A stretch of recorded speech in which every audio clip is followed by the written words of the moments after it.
దూరానున్న చుక్కలే విన్నా గాని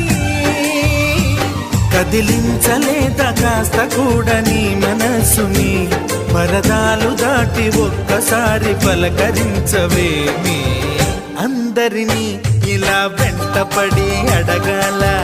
సరదాగా నువ్వే ఎదురైతే సరిపోదా నిద్రపోతున్న రాత్రి నడిగా